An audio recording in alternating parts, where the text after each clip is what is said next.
Hey, welcome. I'm Pete Johansson, and I'm the host of the brand new Slow Learner podcast. I'm getting these out finally. I've recorded them a month ago, and it's taken me a while to get them out because this winter I got sick a bunch. But I'm excited to finally get these out. This podcast is sort of a mix of comedy expertise and experience from comics I know and admire, and integrating what we talk about into how it intersects with cognitive science, psychology, and neuroscience. And along with me, my co-host for this season, where we explore that sort of intersection, is Professor Dr. Paul Whissell, who is a professor of neuroscience, PhD, and fan of comedy. So what we're going to do for the first two episodes with Brent Butt and Darcy Michaels is we're going to have me interview them first, and then afterwards, it'll be followed by a discussion of the neuroscience topics with Dr. Whissell. But as we got smarter and figured out it's a lot easier and a lot less editing to all record together, starting with the third episode with Des Bishop, and then following that with Arch Barker, we're all in the same episode. So you don't have to listen to one part and listen to the next part in episodes 3 and 4. But we're going to start with this one. It's brand new. I'm not really great at podcasting. I'm not a pro at these sort of little nuances, but I'm trying my best, and I am a slow learner. So please give it a listen. If you enjoy it, tell your friends, share it, discuss it, and give me feedback. I'll leave some links up on the page so you can contact us, because I'd love some feedback.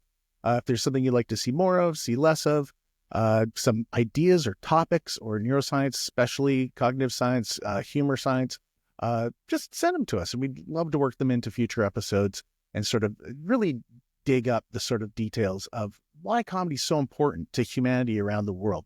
Because I love it, and I love the exploration of it, and I want to make you love it too. So with no ado, let's start the podcast.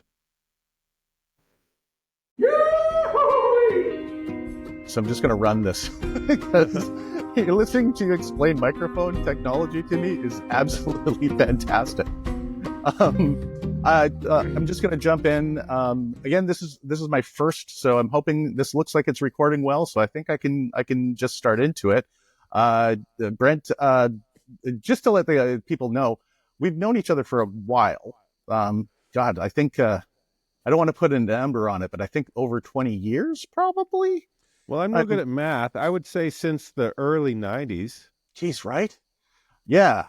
Yeah, I guess so. Yeah, early 90s, probably 90, 94, 95-ish. So what's that, 75 years? I'm no good at math, but since the early 90s.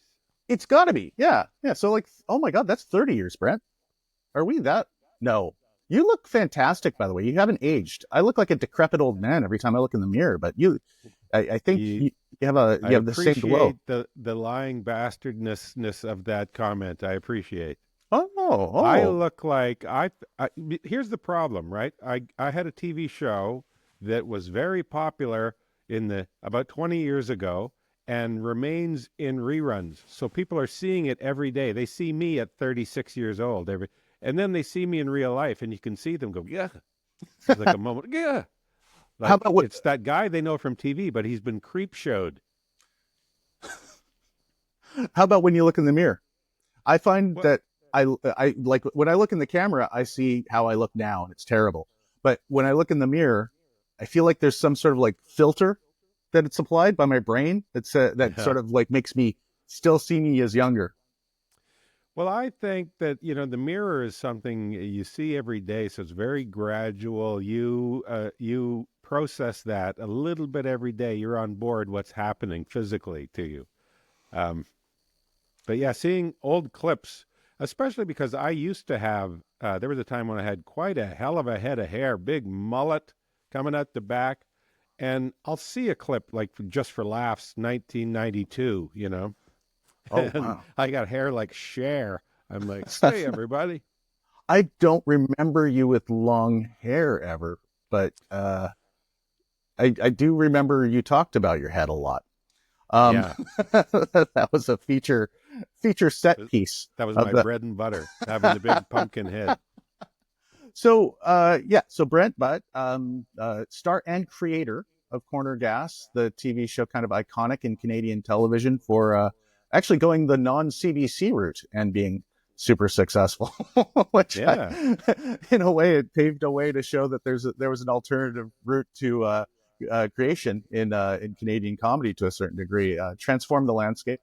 And now you've gone on, you write screenplays. I believe you've directed at this point, and you've written a novel, huge, which I want to talk about at the end because sure. it being a bit of a horror is kind of an interesting twist on your established talents and your competencies over a lifetime. But your competencies is something I'd like to address. You start off as a stand-up, and then you go into an acting situation where you've created and produced based upon your own narrative. So I imagine you're acting like Brent to a certain degree, but this is a whole Yeah. new skill set. This is a whole new development.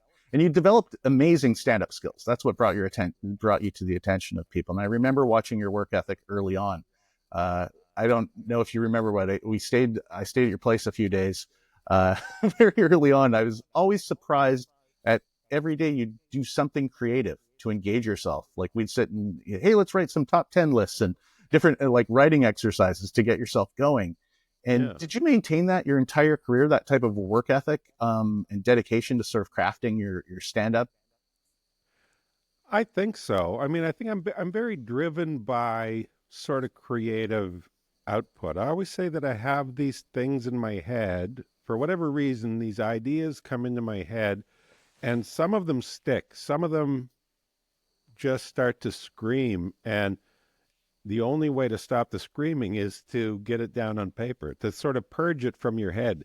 And so, you know, for whatever reason, I think I have a bit of ADHD or ADD. I've never been diagnosed, but I have a hard time staying on topic. I have a hard time focusing on anything. And instead, I focus on about 88 things through the course of a minute. And some of them stick, some of them start tumbling around in my head. And if I can't stop the thought, then that sort of tells me I got to get it down on paper. But I've So, always, ever since I was a little kid, just writing and drawing, writing and drawing. That's all I did. My mom said the I'm the youngest of seven kids, and the brother before me, the next youngest, he was a real yahoo. He was a real like, what are the rules? I'm gonna go break. I'm gonna climb in a tree and jumping on trains and going to a different town. He was such a yahoo. And I said to mom, I must have been pretty easy to raise after Lloyd, don't you think? And she said, okay, you just sat in the corner and drew. That's all I did as a kid. Just any piece of paper, old paper bags and Christmas wrapping paper. I would just draw and write stories.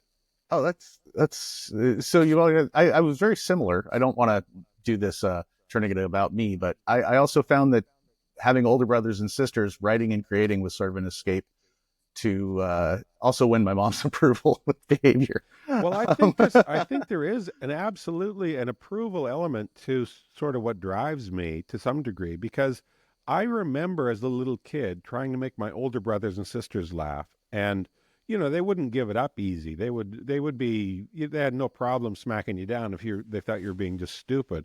And so if I could ever make my older brothers and sisters laugh, there was this wash of validity. It was such a great feeling because you know that they didn't give it up. They only responded if it was actually something good that genuinely made them laugh. And so, in a way, that sort of became the thing I chased. I was chasing getting my older brothers and sisters to laugh at stuff because it seemed to somehow elevate my status or give me validity somehow. that's wonderful. I just watched the movie Saturday Night about Saturday Night Live. I don't know if you've seen it about I their have very not. first episode, but it reminded me as well. Me and my brother Jim used to act out sketches from the show to the family the next day. Oh yeah. Um, we'd walk up the stairs like that was the coming on stage part, and so we go back downstairs for the next scene, and then we walk up the stairs to do the next one, and we'd have to like temper it because my dad was super religious, and so we couldn't offend him, so we had to sort of like Mormonize everything, even though we're not Mormon. Um, but I yeah, never heard that as a verb before. I like that. I like it too. It's like it's a tip of the hat compliment to sort of a very stoic and conservative people in religion that I don't know much about, but they like it clean. I do know that. Uh, so and that approval from my mom was very important. Her laughter meant everything to me, and I remember that in the theme in your comedy too, because you have so many jokes with your mom, like the one time when you fought her Yeah. by accident. Boxing with my mom. Well, that's something that we used to do in real life just for fun. We used to, because my mother was like, Depression era farm woman. She was strong as an ox. And we used to like joke around boxing, and I almost hit her for real once. And that was the inspiration for that bit. What would have happened if I had actually hit my mother? Oh my God. Oh, I remember that used to bring the house down. That was such a strong bit of yours. Wow. And it also, the other thing about that bit was it was so grounded in like this real thing between a son and his mother. But then there were, and I didn't do this all the time, but there were times when I would take it to very surreal parts where like she hit me in the face with a frying pan and the frying pan formed to my face and now all the omelets look like me. I took it to like this it started in this grounded thing, and I would sometimes see how far I would take it before people jumped off board, that's a well, that's really quite interesting. Like the hyperbole of the situation and presenting it as realism and how far that Yeah. trust factor. Yeah. And if you can do it incrementally enough, if you can pull people a little bit from reality, like don't just launch them, catapult them from this grounded thing into this weirdness, but if you can make it a little less real and a little more weird, one step at a time, an inch at a time, it's like the boiling the frog thing. And the next thing you know, the audience is like, why the hell are we laughing at this? It makes no sense anymore. That was always a fun part for me. If I could, and I wasn't always able to do it. Sometimes they would fall off, but sometimes I was able to take them to very strange, weird places from a grounded place. There was a period of my stand up, maybe 5, 10 years, maybe, where other comedians would talk to me about how many tags I would have, and they'd be like, "Man, you get like one bit, and you do it for 28 minutes. It's just another tag, another tag, another tag." For if anybody doesn't know what a tag is, it's a secondary joke that continues on the common theme of the first joke. It's like an extra punchline. Most people know what a tag is. I think the literacy of the common public when it comes to stand up is just like it's crazy. Like people almost study it online, and it's kind of going through a resurgence and an analysis in its approach and the way people look at it. Like the idea that a throwaway, you can say that to somebody and they're like, "Oh yeah, that was a throwaway line." It's like, do you do stand up? No. Just watch a lot of it. They're all Like, peeking behind the curtain. yeah, which in a way sort of both democratizes the access and understanding of some of the higher level things that I used to admire as a comic that other people wouldn't understand why I'd like that, because you'd see the work behind it to a certain degree. Like you'd see the skill involved in sort of like what you're talking about, like having 50 or 60 taglines that go on. That's a tremendous amount of comedic effort and work and development and testing that goes into that. Whereas to the crowd, it could just see like a natural flow, like, oh, these just come together. It must have just popped into his head as he's going. And that that I differentiation. had, do you remember that I used to do a bit about hunting a bear with a bow and arrow, Mm-mm. right? And it was for a long time, it was my closing bit. And it's one of those things that grew and grew and grew and grew. And Joel Walmsley, who you'll remember, he said to me one time, he brings us up sometimes. I was going to go do a set, and it had to be a 45-minute set, and then like had to get up because there was another show coming in. And so they said to me, do you want the light? And I said, yeah. Like how long do you want the set? And they said, it has to be 45 minutes. And I said, okay, give me the light at 30. And Joel laughed. It was like, you're having them give you the light because your closing bit is 15 minutes long. And he said, I remember when you wrote at a Fran's diner, you wrote hunting bear with bow and arrow on a napkin. And now it's a 15-minute bit that you close. I find that fun as well. Like when those bits just sort of take on a life of their own and take different tangents. Yeah. I wonder how much I maybe sort of adopted from the people that inspired me when I started, but I I'd always admired your style. Yours, Norm Macdonald's, of course. Mike Cliff was one that I used Oh to yeah, like. He was a little darker than others, but his theatrical sort of like the way he leveraged that, I always thought was really interesting, especially status wise.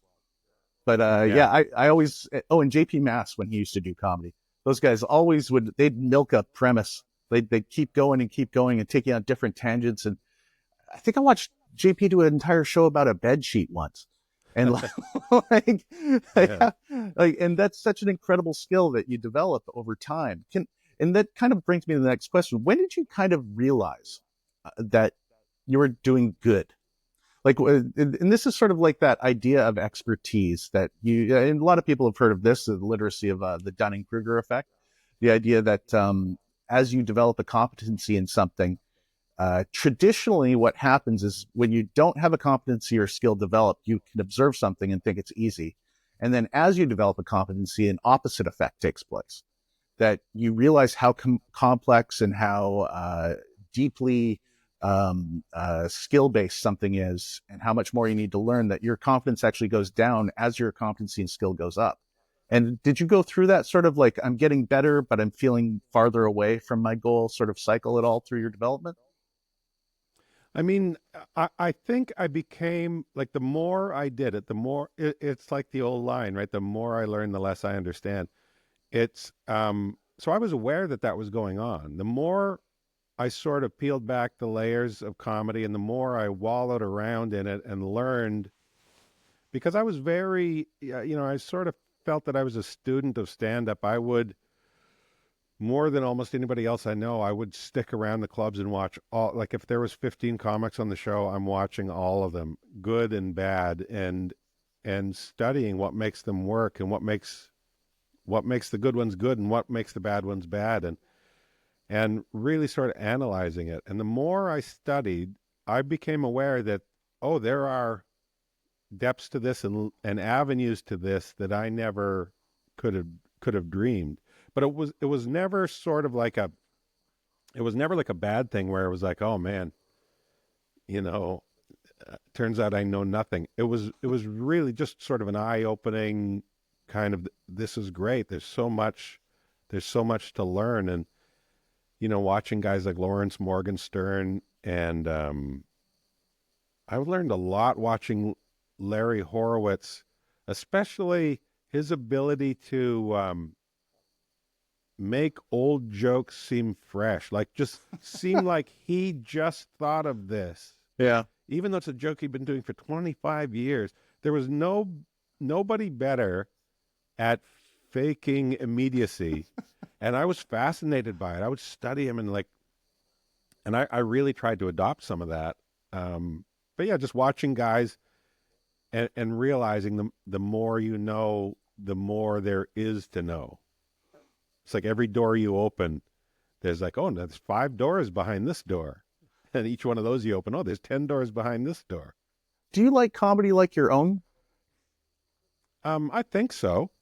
Huh. I think so. My wife, Nancy, laughs at me sometimes because she'll notice me watching, like if I see an old clip of mine or something, and she says, like, I'm just sitting there going, I'm just grinning while I watch. And she's like, look how much you're enjoying your own stuff. And it's more a case of I'm enjoying the fact that I'm doing it, this was a dream of mine since I was a little kid. And every time I see myself doing it, I get a genuine kick out of it. But I do also think that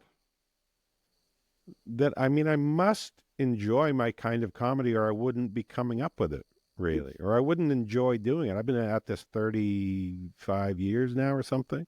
I started doing stand up in 88, so 36 years. I'm no good at, like I said, no good at math. But anyway, Were you the and I no? still Is love doing it. I think Boyd's still the youngest at 16, isn't he? Like for What's starting that? out. Were you? How old were you? 17, 18? I No, think no, I Boyd. was the first time I did, like, if you don't include high school, I did it a couple times in high school, Yeah, 17, me 18. too. The first time in front of like drunk strangers, I was 21. Oh, okay. Yeah.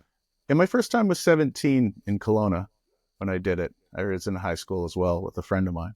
But from what I understood, Boyd started when he was 16. That was the big, like, Yeah, Eric Tunney too started when he was 16. oh wow, really? Oh, that's crazy. Yeah, he So would. you, Eric grew up in Windsor, and he would go across the bridge into Detroit and play comedy clubs at 16. oh wow, Comedy Castle, yeah, in Yeah, Detroit, maybe. great little club. Um, so you knew from a very young age was stand up the like even like when before you started doing it, like you thought about it? Because I remember what was my catalyst.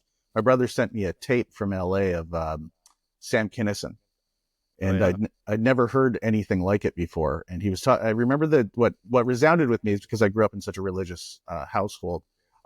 He was talking about the Pope on it, and I was like, "You can't talk about the Pope like this." And it was like just such a. Enjoy hell, Sam Kinison. And then I got my mom to watch him on the Tonight Show with me, and my mom laughed at my mom.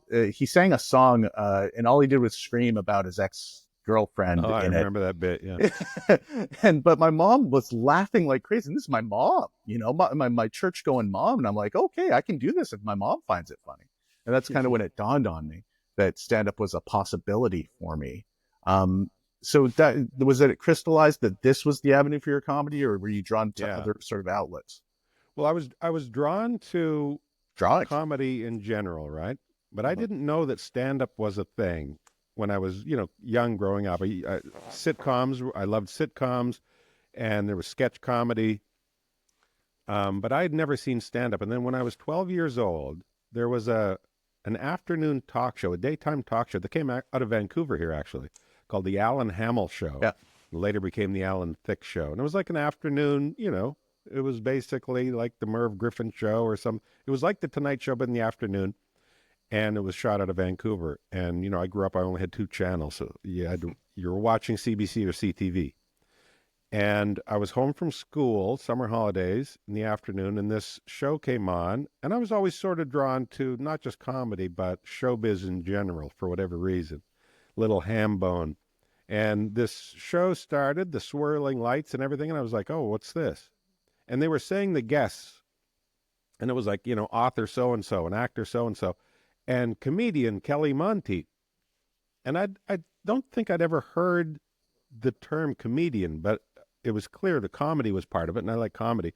So I was watching this show, and they, when it was time for the comedian, please welcome comedian Kelly Monteith. And it was just a dude walked out and talked and got huge laughs and was hilarious. And it was so eye-opening to me. It was just, I remember being dumbstruck and thinking, well, this is the only thing that makes sense.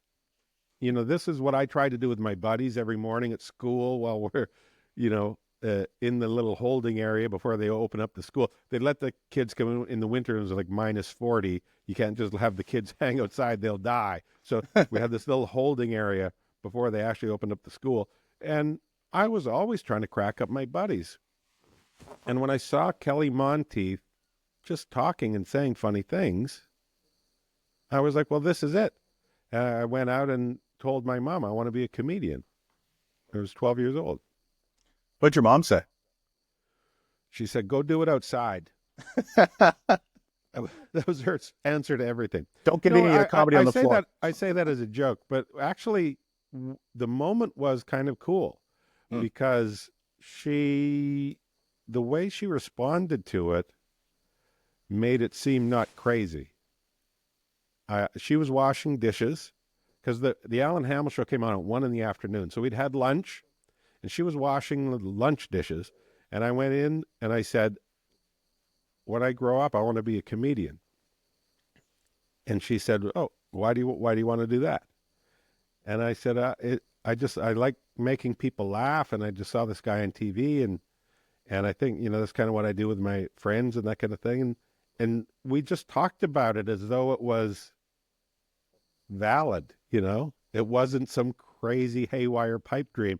And I always feel very grateful because I've listened to other comedians talk about how, like, the kind of resistance they had to overcome from their family.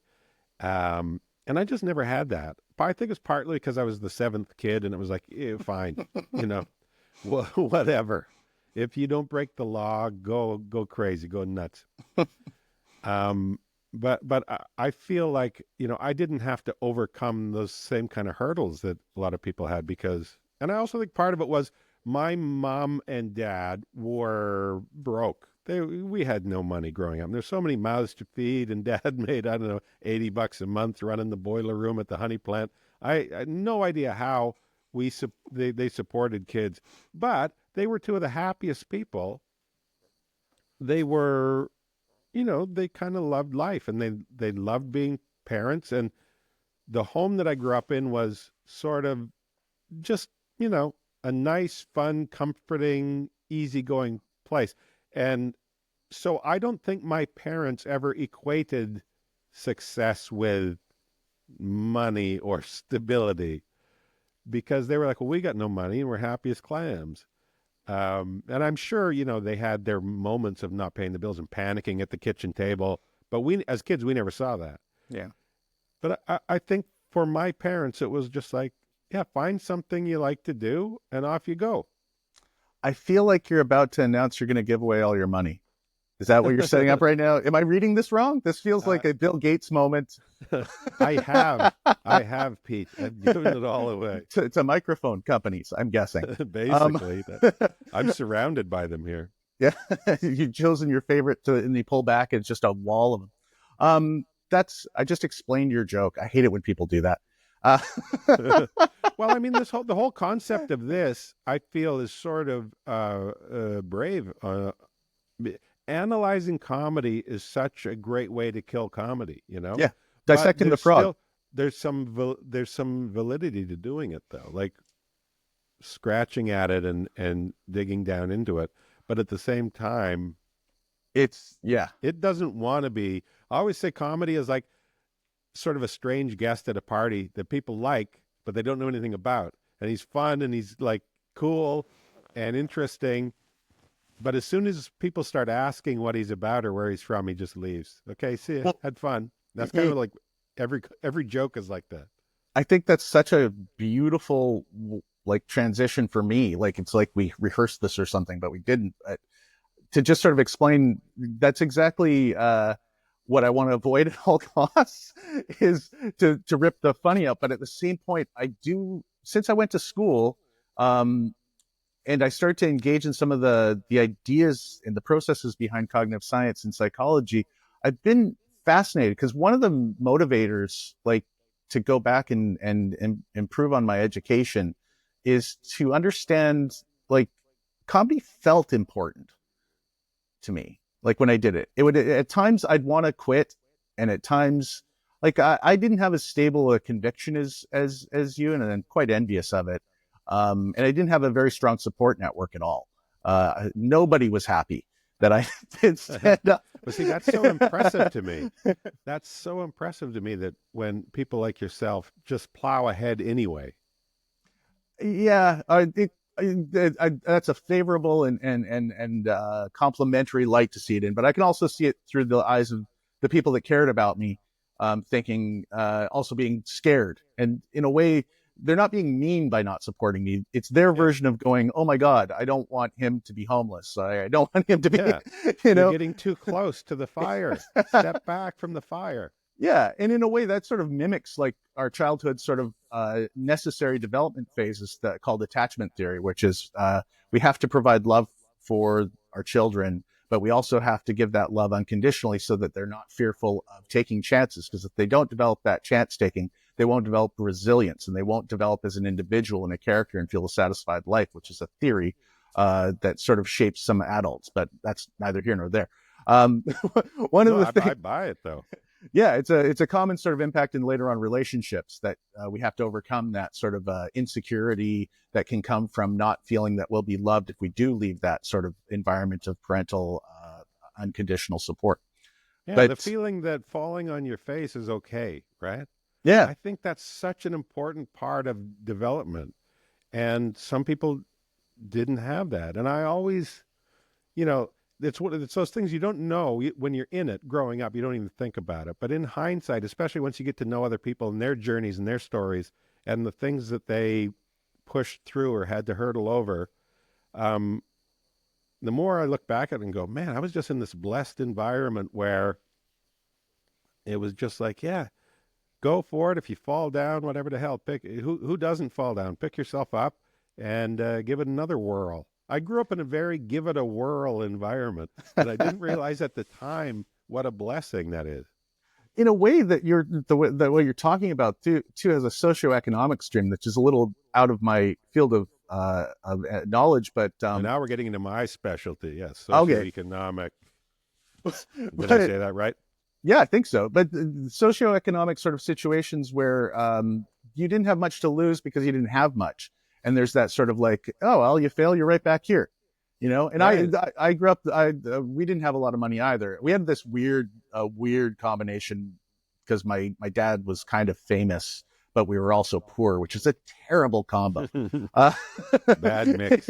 yeah, and then so I had the different people in my family had levels of success, but the economic success didn't come along with it. So the perception in society is to merge them together. But regardless of that, I look at some of the voices in comedy throughout history come from like the ones that are archetypical, like Richard Pryor.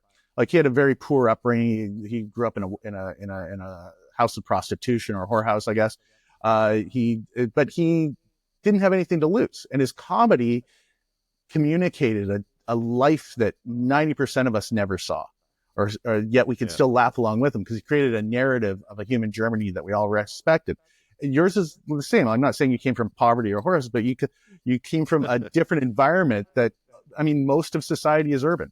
Most of society at this point in the Western world, like 90% of the people live in fairly urban settings or suburbs at least. And yet yours is from a smaller town that has a different sort of narrative of collective knowledge of each other and no secrets and like Yeah. that. And also like there's a real status issue in small towns because you know everybody's status. There's no sort of deciphering. You, Yeah, and it's hard to reinvent yourself too. Like if things aren't going your way, it's hard to say, "Okay, I'm gonna turn things around and be somebody else." Everybody's like, "The hell are you doing, George?" right. That's interesting because that's advice I give young comics all the time.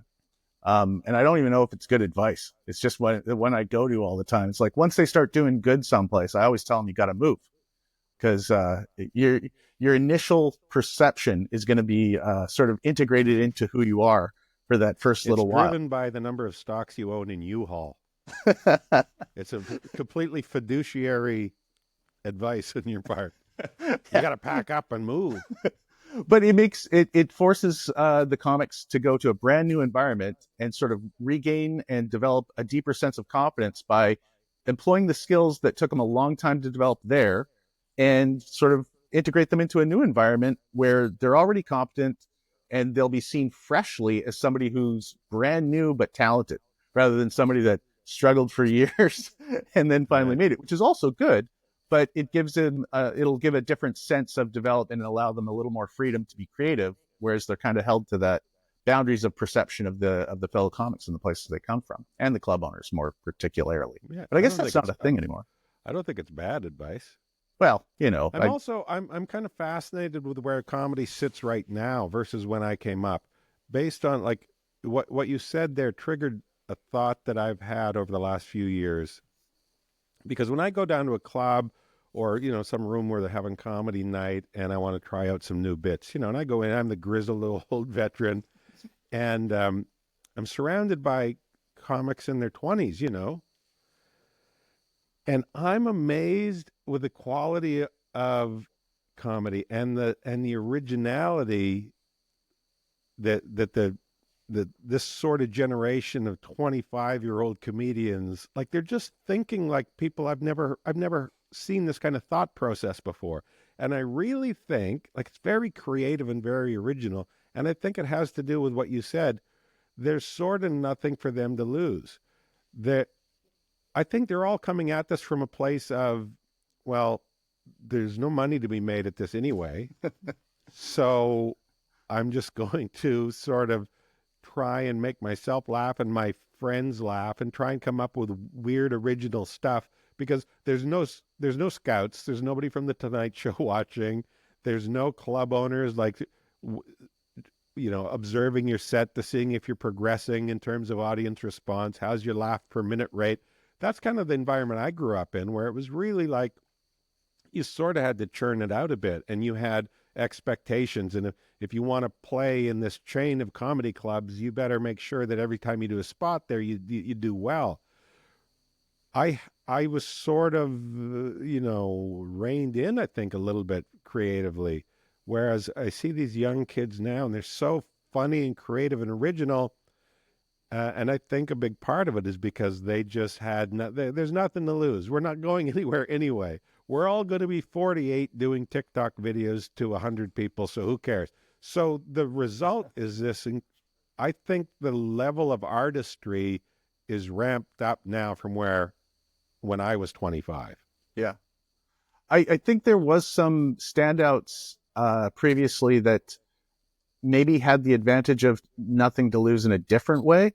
That in the past, like Harlan Williams, Right. or I remember, like he always had a comfortable. He had a really strong support network. Is the best way to put it. And I think that allowed him some incredible creativity. But now I'm seeing more and more comics like you're describing that are also influenced by a much wider source. Like I feel like we were influenced by our community of comics heavily, because that's who we hung out with. But younger comics don't really hang out. Yeah, like, they really don't. Yeah, they watch their set and they go home, but they watch lots more comedy online and they consume more comedy in short doses. So their influences can be global. I think part of it too is because there's so many sort of venues that have a comedy night. Whereas when we were starting out, you're kind of like, what were there? Maybe 2 spots in the city that was doing stand up, right? And so what's the point of running I'm going to jump in and correct you there. When I remember when I first got to Vancouver, it was before I don't know if you remember the first comedy crash. It was like around 90, 91 when there was this big comedy crash when there was just too much comedy. Yeah. And it's like the stock market in 29. Too much bad comedy. But when I very first started out I was doing Punchline in Vancouver. I could do a set 7 nights a week in Vancouver at different clubs around town. And then a year and a half later, there was like 2, like just. Yeah. But I mean, on any given night, like there wasn't much point in us leaving the club that we were at where we just did our set. Yeah. But now the comics will often do, 4 or 5 sets in the night. So they'll do a place here and then they'll zip across to another place and do a spot later. And then they'll zip from there to do another. So they're doing multiple sets a night, far more than we ever did. Yeah. So I guess I don't hang. The only times I ever did the multiple sets in a night was when I lived in New York or in London. Like in London, and London's actually an interesting place because I think that's the last place I saw you do comedy. Well, you're in town and I got you. Remember you came down to the Comedy Store? At the Comedy Store, yeah. Did a spot there. I still think it's so funny. Behind the scenes, I had to explain because the Comedy Store hates giving spots to anybody on word of mouth. Like they have a policy against it. And they've had so many bad experiences with different comics coming to the UK audiences and not having because UK audiences are particularly picky or weird, and they have a reputation of not being kind if they don't like you. So they don't allow references. And I basically took Don Ward and I showed him your video online. And he's like, all right, okay. Well, I appreciate it. That was a fun night because it wasn't something I was looking to do. You sort of just brought it up and said, hey, why don't you come do a spot? And I wouldn't have done it otherwise. So I appreciate it. It was fun. I find that intimidating though, because I knew the frame of reference was going to be different. I remember being in the green room before, and I was thinking what material I'm going to do. And I had one bit that referenced BJ and the Bear as an old timey thing. And I just thought to myself, I wonder, did that show make it over here? And I sort of polled the other comedians who were all UK based comics. So does BJ and the Bear, if I said BJ and the Bear to you, would you understand what I was talking about? They're like, no idea. So I was like, well, what if I said Starsky and Hutch? They were like, yeah, no, that's the 70s cop show. And I was like, okay, I'll use Starsky and Hutch. I'm that never goes away. By the way, it's weird because some things that are from North America, they're overly invested in. Like Right. if you brought up Murder She Wrote, the Brits loved that show, like on a level we did not. you know? Maybe because it's based on an Agatha Christie story. Oh, probably, yeah. And yeah, the literacy and the engagement of intellectuality in the UK was very different from doing comedy in Canada too. Like they have comics that are specifically intellectual, Yeah. and that doesn't exist in Canada. Like there's sort Yeah. of a real push against that to a certain degree. Yeah. Like academic, sort of the academic angle. And yeah, I mean, there's a good swath of the population that is resentful of people who seem to think they know more than anybody else. Um, like here, in North America. And Yeah. there's sort of like a real backlash against against knowledge and understanding. Oh, well, aren't you the guy who, you know, they'll get a load Well, of the guy who's in the books. Whereas it used to be something that was looked up to. but when I look at your comedy, and I want to tread carefully because I hope you know I respect you immensely. Oh, don't make me come Oh through. yeah. Um, I'm a damn hothead. I'm easy to offend. you're like that's so funny. Like that you know that you're not that you make that joke. You gotta know who you are. You gotta have a sense of who you are. But you do create a persona of approachability and sort of an everyman quality that, in a way, and I know you as a person too to a certain degree. So I know that your intellectual engagement is extensive and you're incredibly thoughtful and you work through ideas with a great deal of cognitive effort. But when you present it on stage, and I do the same in different situations, I think most comics do, you try to lower that intellectual threat. You try to specifically bring down, Yeah. um, and it's often called high status, low status for some things. But I mean, status could be different things. It could also be authoritarian or strength or whatever. But intellectuality comes across as high status on stage, and it can turn people off immensely. And in a way, you get everybody to lower their guard, and then you sort of uppercut them with the insight that comes out of nowhere. Like, who's this guy coming up with this insight? Yeah, You I know? mean, I look at it as couching, like it's a conscious thing that I do sometimes where I couch my premises. If it's not something where I'm just talking about, my experiences growing up or something, but sometimes I will couch my premises by coming at it from a point of view of here's what I don't understand. So if you come at something, if you present yourself as somebody who's like, you know what I don't get, and then you can rail against things and you can you can sort of tear things down in a way like it sort of gives you license because your opening volley is I don't understand, I don't get. So if you want to preach about whatever, the general populace voting for a objectively horrible human being, if you just came out with that, if that was your, here's why I think the general public is stupid for voting for an objectively horrible human being. Okay, I That's think a everybody can see through what you're saying. This is the Cardinals when they elected Cardinal Ratzenberger to the yeah. You papacy. know me too well.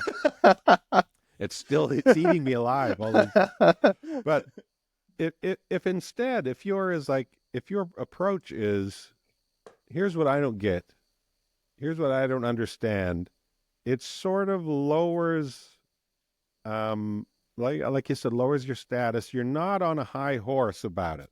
You're Mhm. like, I don't get this. And that's a very good platform to take pot shots from, because your whole thing is maybe I'm wrong about this. But to my way of thinking, blah blah blah. You can put out your 2 cents. Do you think that's a Canadian style? Because when I look at Canadian comics to a certain degree, I don't see a lot of people ranting against things specifically. But in the U.S., I see an opposite take sometimes. Like I do see the people that don't seem overly thoughtful, but then rant, but they get quite a swell of support. you know? Yeah. Maybe. And I find Canada particularly doesn't like a know-it-all. Yeah. I think that is but it's funny. Like, I don't know that we, yeah, I don't know. Maybe you're right about that. But like generally speaking, and maybe this is just the times we're in more than anything else. Mhm. It seems across the board that there is more and more um, sort of a backlash against intelligence and knowledge. And who are you to think you know anything? And partly, I I think that's being, fomented, and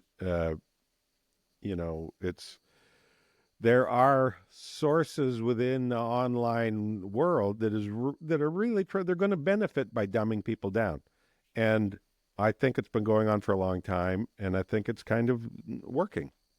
I just finished reading a book by I can never pronounce his name. Yurevi Noavi. He wrote *Sapiens*, and he's You're a fantastic. you're putting this out there like I'm going to be able to help you with it. I should have. I'm going to correct and try and put the name in correctly later if I know how to edit. But he wrote a book just recently called *Nexus*, and he discusses the cost of information and why everybody calls the internet democratizing. And the idea that it's democratized, he doesn't think it is an appropriate thing because there's no cost to making stuff up, whereas there's a huge cost to the truth. So it's not democratic if the cost isn't the same to put it out there. So in a way, what you're just saying, it's like there's no cost to just creating BS and just filling the market with made up fiction, Yeah. as he puts it. But to actually put the work in and develop something, it has to compete against the very entertaining, low cost BS, Yeah. and the very expensive thing. That's a hell of a sales pitch. Very entertaining, low cost BS. Like, how do you compete with that, right? Yeah, I mean, it's you got to put work in, and If you he have talks about if you have self-correcting networks. if any sort of marriage to the truth, any sort of link to the truth, any attachment to the truth, you're fucked. Yeah, Right? yeah. But I also try to think about things as that's also describing humans as rational, though, too. And we're not. Well, I think we have to be to some degree. We have, Yes, yeah, I think we wouldn't have gotten to where we are today if we didn't have a decent sort of ability to think linearly and cause and effect. absolutely. But yeah, we're certainly susceptible to a story. I mean, I think the same things that make us primally drawn to stories, from the dawn of time, sitting around campfires telling each other about the hunt or whatever it is, to, Netflix series is today. Stories, I think the fact that we're drawn to stories is a strength, but it's also a huge vulnerability because we can just be sucked in. Ooh. Well, If the story is more interesting than the truth, 8 out of 10 people are going to wander over to where the story is and settle in. yeah, I think about that whenever I reflect on history, and the first thing that pops into my mind is a movie about something. Um, like, Yeah. like I think about JFK, and all I see is Kevin Costner walking around in my head, going, "How accurate is this memory of mine?" um, it's neat that you brought up the story and how powerful it is, because that is the sort of next generation of your evolution from 20 years of stand up on stage, dealing with immediate feedback in front of audiences, shaping you, sort of also satisfying you, like giving you a reward structure that you count on. And I imagine that sort of integrates into your sense of well-being and happiness. Moving to more of a writing situation where you started writing screenplays. I'm trying to think. Hiccups, I think, was the one. You're not giving me any help here. Yeah. Hiccups was the series after Corner Gas. Oh, yeah, right. We did Corner Gas for 6 seasons, and then did Hiccups for 2 seasons after that. And you did that detective movie that I watched on a flight to Dubai that was wonderful. Oh, no, Um, no clue. yeah, with I believe it Elizabeth Banks. And Am Amy I Smart. Amy Smart? I'm sorry, I always confuse those two. They're both have a wonderful quality to them that is somewhat similar.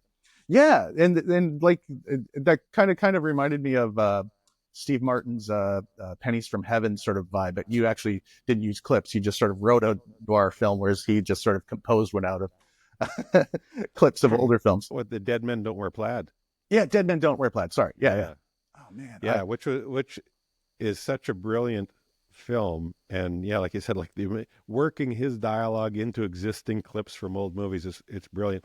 But yeah, I'm a big fan of sort of noir and detective stuff, and I wanted to write a funny movie, but I also wanted to write a movie that was, if it hadn't been funny, would it still be good? Would it still be interesting?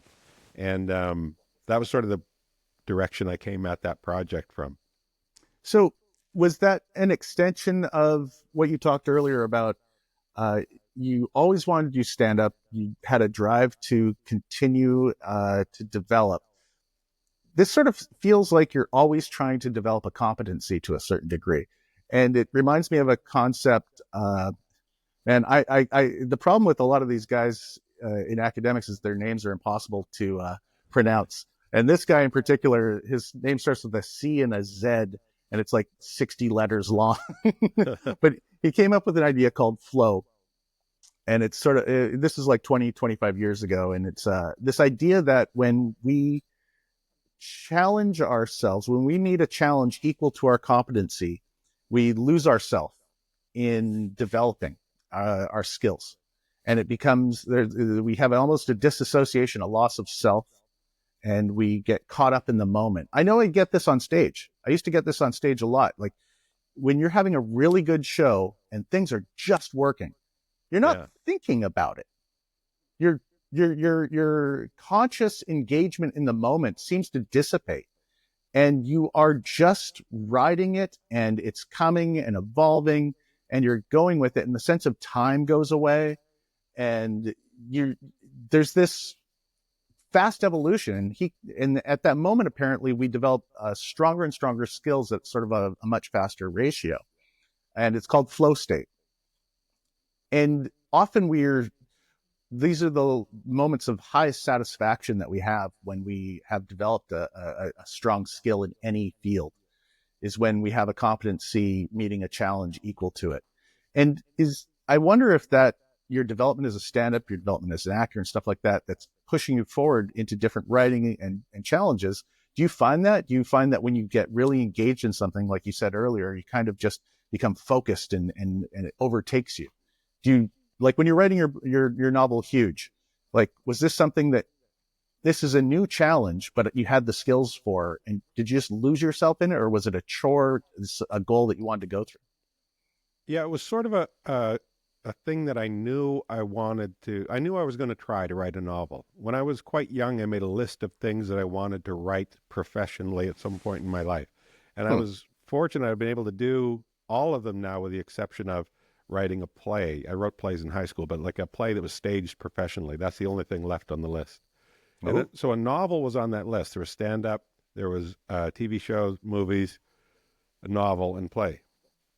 And so I knew I was going to sit down and write a novel, but it's a bit of a, you know, I knew it was going to be a hell of a lot of work. And so in typical me fashion, I put it off on the shelf for a long time. And then when sort of COVID came around and we were limited in what we could do and where we could go, it was just sort of a sign that, man, if you don't write this novel now, you're never going to, because there is no better time for you to attempt this, at least. So I sat down and started to write it, and I didn't know if I would be able to do it, didn't know if I would enjoy it. Basically 20 years previous of writing scripts, which are very structured, especially half-hour TV scripts, are very structured.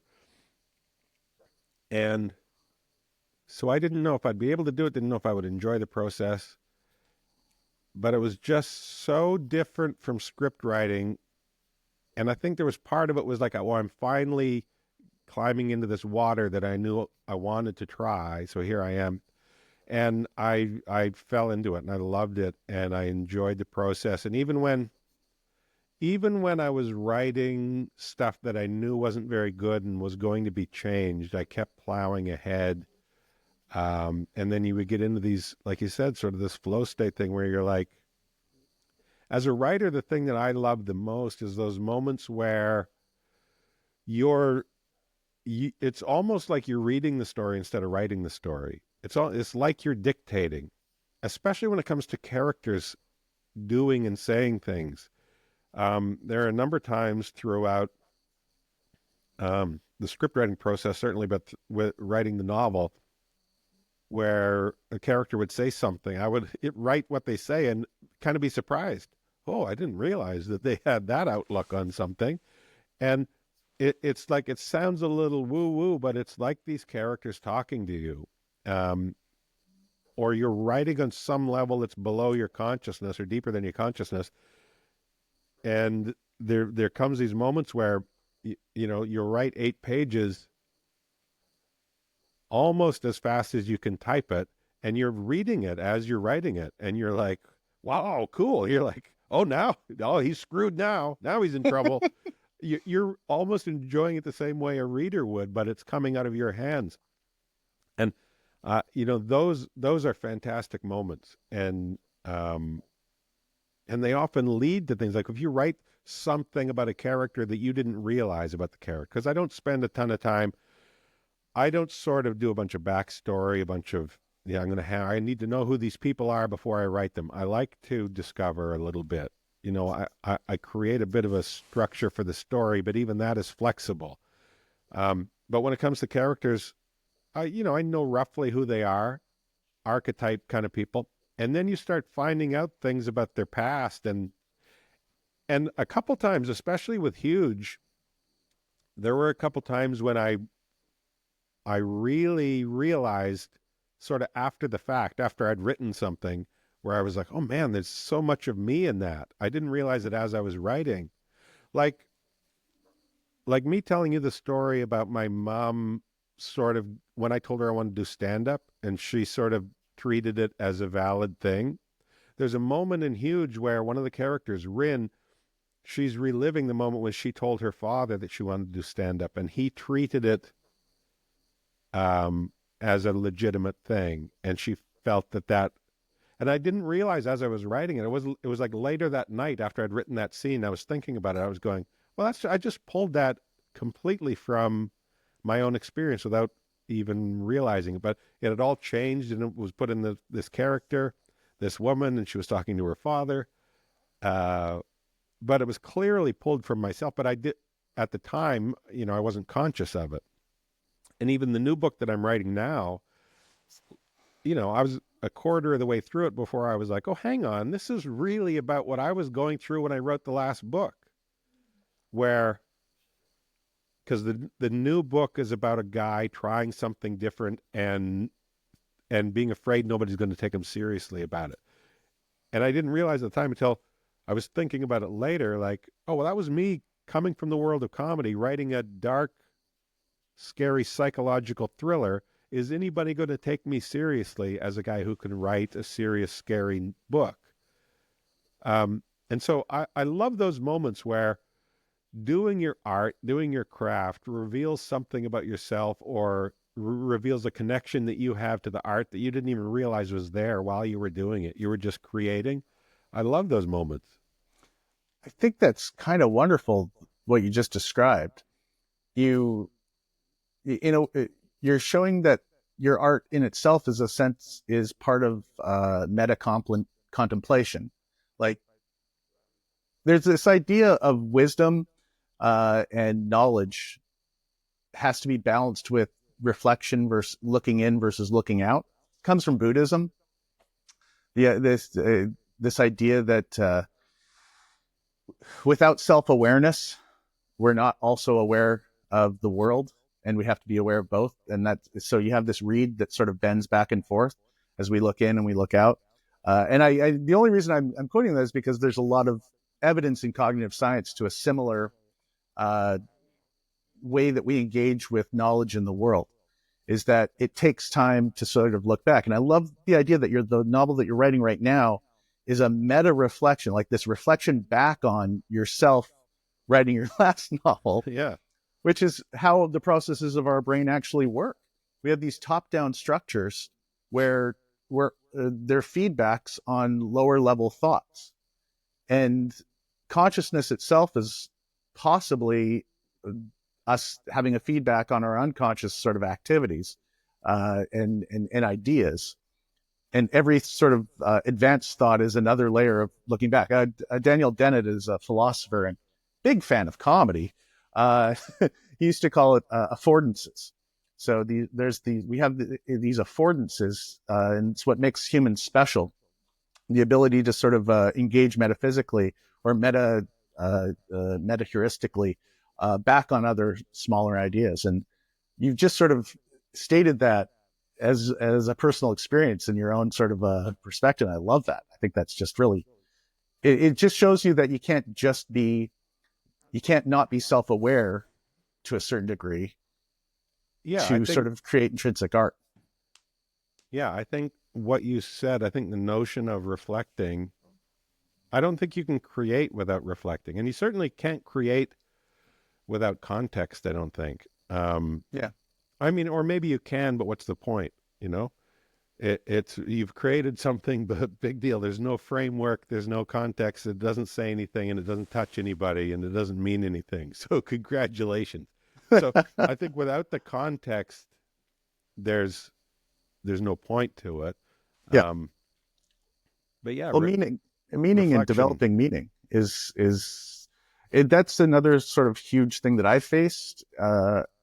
And I don't want to, again, I don't like talking about myself too much because it's such a privilege to have you on here, but a meaning is kind of why I went back to school. Meaning's one of the things that in the later years of my comedy, when I started doing the Edinburgh Festival, and you got to do these hour-long sets, and they weren't necessarily all comedy. They'd be like, you could start doing things you could never do in a club, like put some pathos in, right, like reflection and pain and sadness. And that's something you don't get to, at the Chuckle Hut down the street. You don't get to do 5 minutes of reflecting on what they want. Yeah. But the power of that. You're providing too much context now. It's a very specific heckle. Far too much context.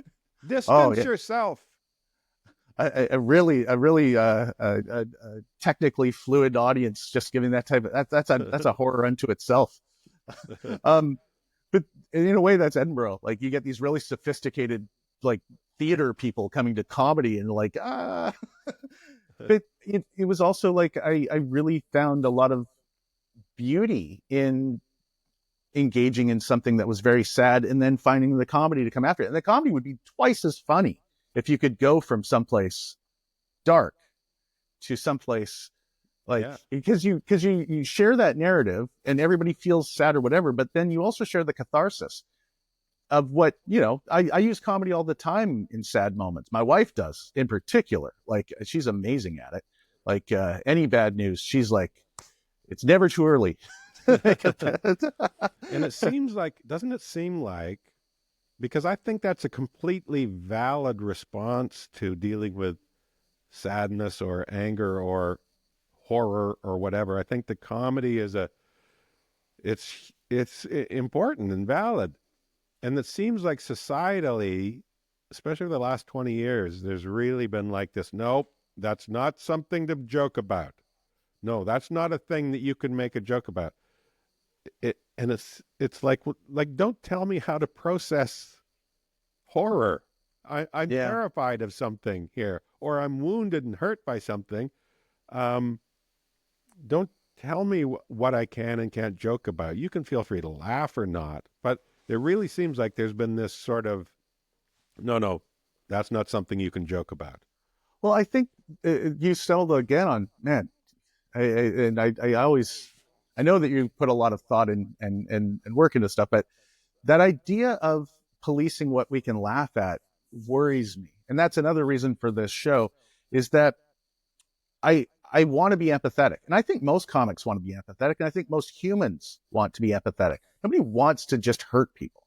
So the idea that somebody making a joke is there to hurt you because it causes you pain in engaging in a topic. And I always think about this with paramedics and doctors, like the jokes they make to survive the harsh Yeah. reality of their thing. I feel immense empathy for the people that are their loved ones or whatever that might hear them making a joke, but that joke's not meant to hurt them. That's jokes meant for them to sort of keep Survive. doing a job of giving and survival. And nobody's right in this. And everybody's feelings are valid, but you can't just say, you guys stop making those jokes. Okay, well then maybe we'll stop having paramedics that can cope. Yeah. That's a worse Because all thing. their brains will break, Yeah.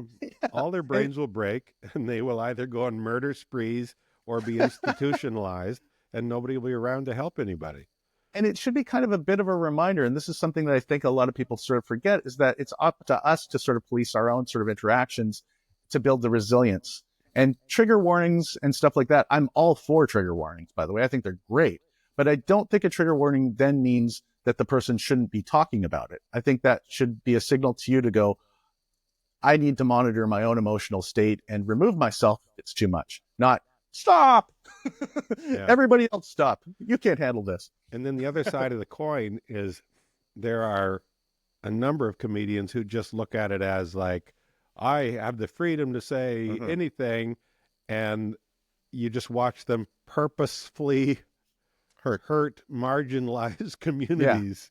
Yeah, And you go, absolutely. well, where's the catharsis for you in this? Like, Yeah. if kicking kittens is like, where do you, what are you getting out of that? Right. And that's the complexity. And I see a lot of people taking cover behind comedy as well that aren't traditionally a comedic environment. And that's really kind of at our cultural moment too. And this leads me to sort of one of the thoughts that is like, why do you think our society turns so much to stand-ups? Like you look at, Jon Stewart, Jamie Oliver, the cook, Yeah. John Oliver. The naked chef. Tell us what to uh, think, naked chef. but there's a lot of people that are Bill Maher's another one like that. I mean, I know they created and they curated these audiences over time as well. So you can't just say society's turning to them, but there's a validity and this idea of turning to somebody that jokes as sort of a source for leadership and truth, which is ironic. I don't even know if that's the right word for ironic, but it feels like it's the right word. Yeah, I Um, think partly it comes from just the fact that it's a spoonful of sugar, right? It's dipping the medicine in honey a little bit, so it makes it easier to take, easier to swallow. So it's not just being fed information that may or may not be painful, or information that you may or may not want to digest. It's at least coated with humor, right? And so I think it's the easiest way, or it's the most palatable way for people to approach tricky, complex subjects. And also, one of the best ways to get somebody to understand something is with an analogy. And analogies are such an important leverage in comedy. If you can draw a parallel, it's a real comedic tool, but it's also such a useful learning tool. Like that your ability to understand a complex concept is skyrockets if somebody can say, okay, well, it's a lot like this, and they draw a parallel that you're familiar with. I mean, it certainly helps me a lot, and I think comedy draws parallels really well, and parallels are a great instructional tool, learning tool. So it's a very natural thing that people go to comedy to learn stuff, but also learn stuff in a way that is efficient, but also palatable. Does that make sense? it certainly does. Certainly does. Um, that's a gives me something to give pause and reflect on because I hadn't thought about the idea that the analogies and the spoonful of sugar I like. That's a great way to put it. Um, yeah, why not get the information from a source that also might make you giggle a little bit? along the Yeah. way. Yeah. Take some of the sting out of it. We've kind of gone a longer than I expected, but I kind of blame you for that. Yeah. So I want Blame me for all of it, man. sorry. I'm so excited to hear that you're writing a new novel. I think that's great. People should definitely check out Huge. It was on the bestseller list there for a while, if It I'm not was number mistaken. one national bestseller for a couple weeks and stayed God. on the bestseller list for a good run. And it was named to Indigo's Best Books of 2023 in the mystery thriller category. Oh, that's fantastic. So yeah, Congratulations. the response to it has been very gratifying. And so when do we expect a play now? Yeah, I don't know. Like it's I'm just probably when I'm 70. Okay. I mean, I've just enjoyed the process of writing, long form narrative prose right now. It's so, especially coming from the script world, when you're writing a script, it's very difficult to write about what people are thinking or feeling because everything has to be able to be dramatized in front of a camera. And in a book, I suddenly found this freedom of being able to write what your character felt, you know, or what they remember. All these things that are so difficult to sort of dramatize in front of a camera. So I just had so much fun doing it. So I'll probably be doing this for a while. I think that's what I miss about when I used to read more books, is that you would also become so immersed in reading them that you would adopt. You'd be living another life inside of them. Yeah. You'd have those nuances. You'd have that. You'd embody it. You'd basically embody this sort of fictional narrative so much more than film, which I adore, the visual narrative and television. But reading was just completely immersive of all your senses. And you're with it for a while too, like oftentimes, like I don't sit down and read a novel in one sitting. Some people do, but I certainly don't. I read a novel over the course of maybe a week, right?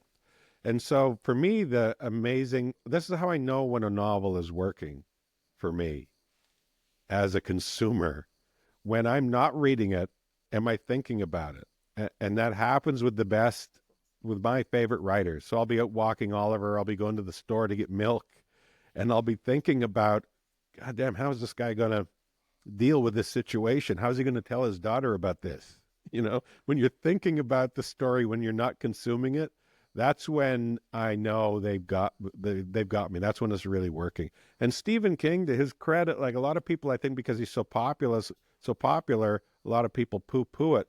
But there's nobody that has a better ability to pull me into a place amongst some people and have me just think about them all week, and long after I've read the story. Whether it's a town, a bunch of people, or it's something like Misery, where it's basically two people in a cabin, and that's, to me as a consumer, that you only get that with a novel, really. I guess with some series too, like if you're watching an 8-part, Netflix series, in between episodes, while you're at work, you're thinking about it. I suppose those things do it too. But novels, for me, it pulls you in a way nothing else does.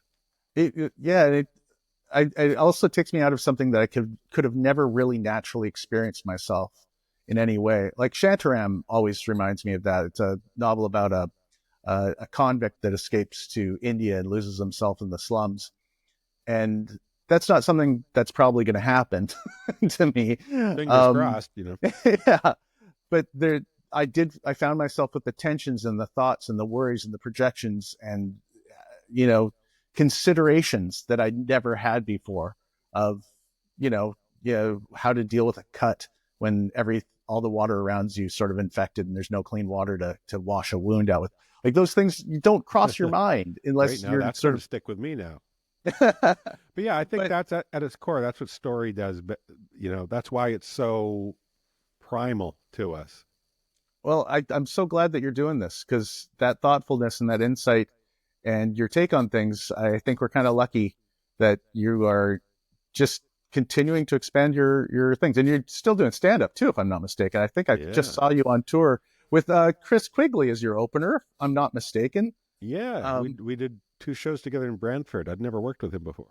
Oh, it's one. I'm a big fan of Chris and what he's done with his life lately. He wrote a little children's book uh, last Christmas that I bought and sent to my niece and nephew. Cool. So I'm really happy he's out there and doing stuff, and that you have him open for him. And I'm so thankful for you to have agreed to do this podcast, Brent. I don't want to fawn, but you know, Fawn you're away. you, That's why I you're of came course here. I was of, hoping for some of, fawning. That's why I came. of of course you're a great comic, but you've also been like consistently a thoughtful person for as long as I've known you, and amongst our peers and myself included in that, where most of us are kind of dysregulated. you've maintained an even keel the entire time and journey, and I can't help but find that very respectable in an industry that's so difficult. And it's wonderful Well, that thank you. you've been rewarded and you've pursued your own dreams on your own terms, and it's great. Well, Thank you. thanks. Thank you, Pete. Thanks for the invite. I enjoyed this. Oh yeah, yeah. Maybe if I get this even better, you'll come back later on in the future, and I'll have a nice mic again. Um, I'm gonna wrap it up right there. Thank you for coming down. So I'm here with a Paul Whissell. Whissell? No, no. No, that's Anybody? good. That's right on target. Paul. I Hey, what do actually you- can't whistle is the funny thing, but I go can't on. either. I find it. No. I find it like witchcraft. I don't know how people Witchcraft. do it. Yeah, it doesn't seem right. What do you prefer to be called when you like? I mean that I still find that weird. Not calling you Mm. Professor Whissell. Yeah, well, if someone's no longer a student, I want to be on the same level, just use my name. If someone's in my class, if you're asking me what my preference is, it's like, Yeah. it's nice to be called doctor, but I will answer to anything that's one of my given names. Like, I'm not going to be like, excuse me, respect my authority. Like, not a cool dude. That's thing to do. Dr. Whissell. Thank you. Yeah, you don't want to be the type to do that. So, yeah, here, Paul's fine. Yeah. Really? Okay. Not Professor? It's like you want to argue me up. We need you to have No. more I just authority. no. I think it's funny. Yeah. I do Or find you it. could just call me the professor, and that has The some prof? mystique to it. Okay. The prof, yeah. Okay, yeah. Paul. We'll just stick with Whissell, Paul. Yeah. So we just listened to Brent Butt, a very interesting body of work, perspective, and stuff like that. But he did mention some very interesting things in neuroscience that I think we should discuss. And one of the things that Brent said, why don't we just show this right here or play it? Play it. It depends on whether you're listening or watching. Play it. Here we go. And there comes these moments where you'll write 8 pages almost as fast as you can type it, and you're reading it as you're writing it, and you're like, wow, cool. You're like, oh, he's screwed now. Now he's in trouble. You're almost enjoying it the same way a reader would, but it's coming out of your hands. And those are fantastic moments, and they often lead to things like if you write something about a character that you didn't realize about the character. So we just listened to Brent. He pointed out something really interesting that sounds a lot like the flow experience in psychology. The flow state was, I can never say this guy's name, and I don't know if you can. I think it's Chuck sent me high. I think. It's got to be a name that if you could put names in Scrabble in a game would be worth at least a 1,000 million points. Yeah. Yeah. Wait, how many letters is that? It looks like 20 letters in a name, but he's a brilliant he's the innovator and the person that coined the idea of flow state, which is sort of like when we're developing skills, when we're developing sort of any type of sort of, I guess skill is the right procedural memory. Is that sort of the procedural sort of aspect of our memory is a skill, a part of it? I think. Well, procedurals would be skill. Yeah. Writing is a bit more complex, as the motor part would be a skill, but if actually, drawing concepts from here is more elaborate. But yeah. But flow state can integrate different types of things. Like they could be mental and they could be physical to a certain degree. Like playing the violin would incorporate both that sort of physical aspect and the subtlety and the hand movement, along with the audio sort of processing of the fine tune and notes. I don't know. I can't play anything. So when you were challenged by, let's say, a task or an obstacle, that involves the skill, and our skill rises to meet the sort of, our competency rises to meet the challenge, we can lose ourselves in something that's called a flow state, where there's some of the characteristics of it have been described as sort of a detachment of the self, loss of time, loss of really sort of of just thinking about you, but you're so deeply involved in that moment of development that you forget everything about yourself. And when I first heard about flow state, like it kind of clicked. Like I remember hearing it in class, in lecture. I don't think it was your class. I think it was a cognitive science. Yeah, because cognitive science covers out in a lot more detail, I think, than psychology does, at least at our institution, which is a little surprising. But yeah. But it sounded so much like an experience that I often got on stage when you were having a really good show, when things were clicking, when interactions with the audience were well, and when you were just sort of like, the losing track of time thing is very salient because it makes all the other comics on the show angry at you. And besides the fact you're doing well, you took some of their time away. Exactly. It's because you have to balance that, because generally a show has a very rigid structure to it. And you just 20 minutes. And if you go over that, people are going to be pissed off because they want their 20 minutes.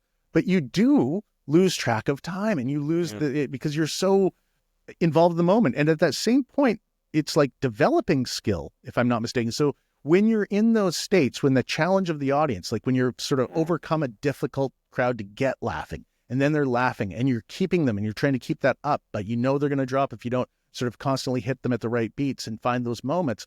That felt so much like the description of flow when I first heard it. And then then we listened to Brent talk about this with writing.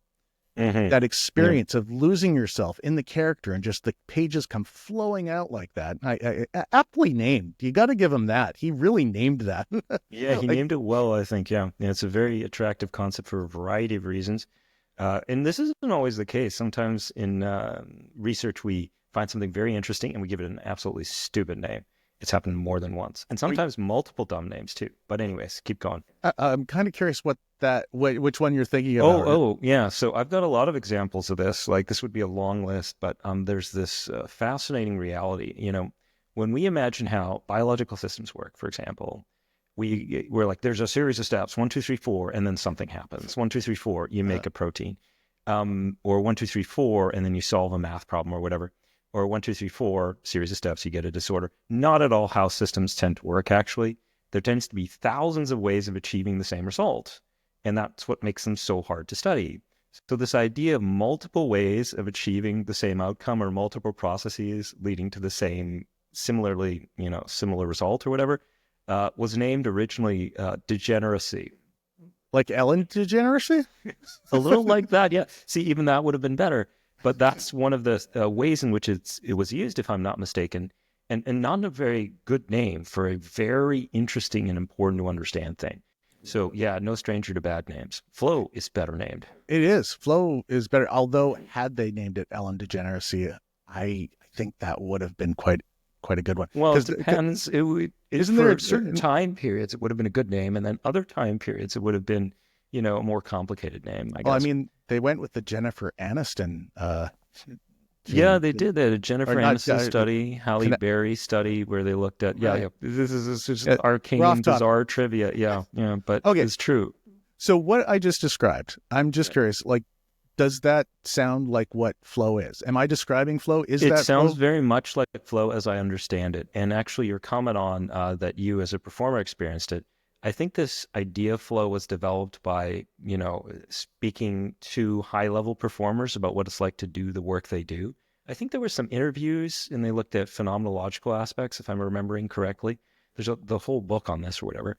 But yeah, actually, people who are doing well and in the moment don't tend to be in their own head. It's this bizarre thing where they have this high-level performance, seemingly without monitoring minute to minute every single thing. And in fact, like when you give advice, you've given this exact advice. It's like, don't get so much in your head or whatever. So yeah, I think the actual idea of flow is that it's not this agonizing moment-to-moment review of your own thoughts that characterizes so many other things. It's just like fluidly moving from one good decision to the next reflexively, and everything seems to make sense and turn out well. Yeah. Is there I don't know if you know this because I'm kind of surprising you with this question, but I was thinking, like, is there a difference between like the things that we do automatically without thinking about and flow? Like when I'm driving and I don't notice I'm driving and I'm sort of thinking about something else, but I'm driving fine. I'm driving okay. And then there's that moment when I realize I'm driving and you slip back into, and there's that, there feels like a transition. Yeah. And flow is kind of like, I feel like where you're not thinking about something else, but you're also letting it happen, like that moment in driving. So you're thinking about the driving, but you're also kind of lost in the moment, and they're connected, and you have them both. And there's not that detached feeling when you're switching from one to the other. It is really interesting because it's true that driving would be like an automatic motor skill. And that's why I think we don't have accidents, is you know the rules so well that if you're paying attention, you make the right adjustments very quickly without having to think a lot about it. It's life-saving. I think though the flow is more reserved for like, it seems to me like it can include novel, intellectually engaging activities too. Like if you're on stage, when you're in flow, you might say something you've never said before. That would be a huge hit. At least if you're a comedian, or in the example of Brent, you're writing stuff that has never before been written. But if you're driving, everything you do has been done before, sensible, or there's clear precedent. And it's also a lot more enjoyable to be in flow than it is usually to drive, would be my impression as well. So I think there may be a valence to flow states. Like it's generally not just, this high level performance where you're fluidly moving between actions. But it has to be something you enjoy. Let me just quickly interject and let people understand. I don't think valence is a term that's commonly used. Oh, that's true. So valence is another weird word. I'm guilty of my own crime. Yeah. So to just explain valence, now from it's sort of a positive or a negative, if I'm not mistaken. Yeah. And so like a state that would be a positive would be a state you'd like to revisit.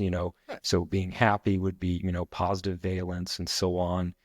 Being in love and so on, all these things would fall into that category. It's just a general catch-all word. Then anxiety, stress would be like a negative balance. There we go. So we tend not to experience anxiety or stress in the flow state.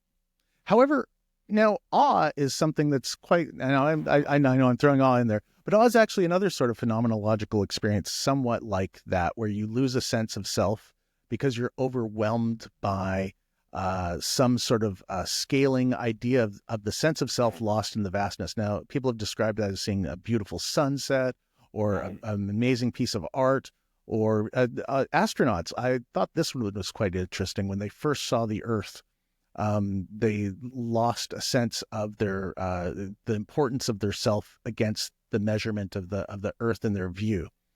And this is I find that sense, that phenomenology that you experience with that, there seems to be some sort of relationship between that sort of the idea of flow, the idea of awe, and also the pleasure of solving an abstract problem as well. They all have this sort of shared phenomenal experience of positive affect. These are all fantastic things you're describing. I see them though as different. Like awe is like, so flow is like attached to performance states when you're doing something.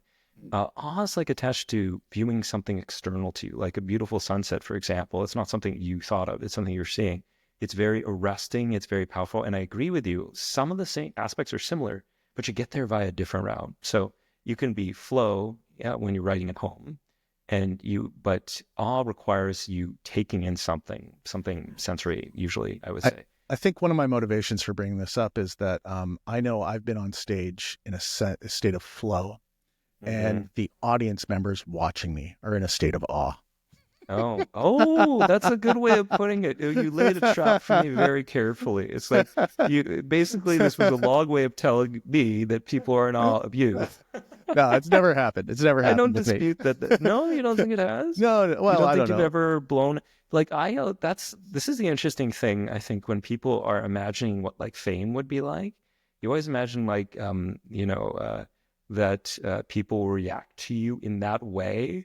But what I think is interesting, whenever I talk to anyone who's even a little bit successful or famous, there's always this depressing take where the joy of you being famous is mostly the other person's. Like, oh, wow, I get to meet this cool dude. But you don't feel the same way being regarded in awe, I guess. Well, weird digression, but just saying. for me at least, and I'm not anywhere near famous, but I do interact with people that tend to know me more than I know them. And that's always weird. And it's always hard because you can't assume people know you because then you seem like a dick. And Don't then you know who I am? I have 9 specials or whatever. The but number you is. also don't assume it's weird. It's and also people people watch 3 comics on stage and not know the difference between them. Millions of times somebody will walk up and tell you the other comic's joke, looking right at you, and we'll look nothing similar, but they marry it all together as one sort of experience. Yeah, So it's sort of like a closing thought on this. Like even just standing out in comedy, it's amazing. Like it's not just the jokes; it's like a style or vibe, and they have to, it has to make sense for you. Anyways, long bit. But let's get to some more of these here. There's yes, plenty. Okay, now Brent brought up another really interesting take on intelligence, I thought, and let's just play this clip, Sure. and I think we can respond to this. This is a lot of stuff on the bone we can get to. So here we go. I think intelligence is the ability to build bridges, not physically, although I mean that you got to be. I think you got to be smart to build a physical bridge. That works. But building a bridge between a problem and a solution, or building a bridge between a thought in my head and putting it in your head.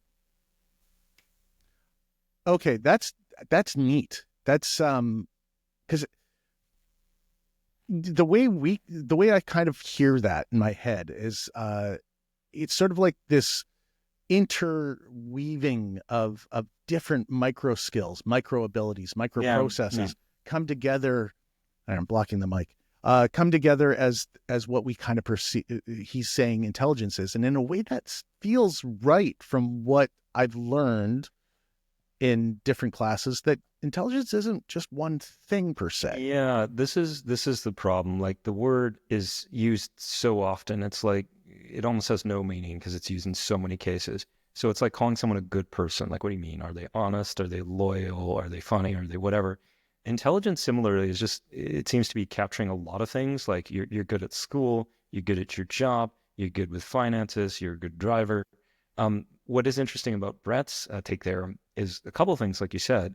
It seems to be not only, good at solving problems, but also implied that you're good at communicating what you figured out too. Yeah. So I say something that isn't just, a good observation, but I get you to understand it. And this is not guaranteed. My experience in science has been plenty of the time you can have a really good thought and just fail utterly to communicate that. And I'm pretty sure a lot of people are going to say I did that today, which is so sad. But No. A smart person, in theory, that should happen a little less often. Well, I think that's kind of one of the ideas of genius that is not captured well in entertainment representation of genius, that it can be very siloed in a specific skill set from one of the branches of what comprises intelligence. I can't hit this mic more, by the way. I talk with my hands all of a sudden. You're torturing that thing. It's like slapping it around. Yeah, it's like when you deal with some of the savants that are on a spectrum, for example, and they have a specific narrowed, very distinct but incredibly narrow skill set. Let's say in a sort of a extrapolation of logical functions through mathematics is one, a common one. Musical skill is a very common one. The ability to sort of to understand the complexities of musical tone and notes. Yeah, savants for memory, though memory is different than intelligence too, like extremely high levels of ability at one thing. Yeah. So this is reflecting of something interesting in the field of intelligence research is like, I don't want to say they're outright competing views, but here goes. You have a view that, and this is the older view, that intelligence is like just a general property that may describe your ability to do many things. So you would say intelligent person is likely to be better at school, likely to be better at solving puzzles and all these, as if they're all in some way related to one core quality that they have. So if you have a lot of this so-called general intelligence, you'd be better at all these things. And this was appealing for a variety of reasons. The statistics seem to support it. But now, not just now, this has been a movement for a while, we are considering the fact that there isn't just like one thing that explains your ability to do pretty much everything. there may be multiple intelligences, and you might have one of them or another one. So you could have musical intelligence or kinesthetic intelligence. Like more recent theories of intelligence seem to advocate for multiple types. So Gardner's theory, Sternberg's theory, as we move forward. And even now, they're saying that even if you were to use different models, the old data might fit just as well a model with multiple intelligences now. So we seem to be moving in that direction where, yeah, it was useful for making predictions, but maybe what is really going on is there are multiple processes, not just one. So you could be, really good at music and really bad at this, or really good at music, really good at comedy, and really bad in school. That would be sort of the reverse. Well, that kind of relates to another point that Brent made.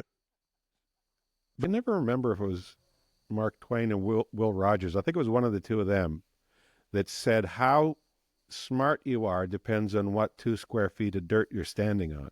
And just the concept of, if you take like a farmer from his field and maybe drop him onto the floor of the stock exchange, he might seem like the biggest dope in the world. But if you take this dude in a suit who grew up in Manhattan and just knows the stock exchange and drop him into a field of barley and say, how many days until this can be harvested? What are you talking about? It wouldn't make... So that's part of it. I think intelligence outside of context maybe doesn't exist. Again, it's what are our obstacles in front of us? What's valued by a collective group of people as being something that needs to be solved or that's appreciated? And then we collectively might sort of see those people as smarter, whereas there might be an incredible type of intelligence that we're not even recognizing because we don't collectively value that skill. And the ability to effortlessly create comedy that some people have is a form of, I find in comedy, some of us have to work hard.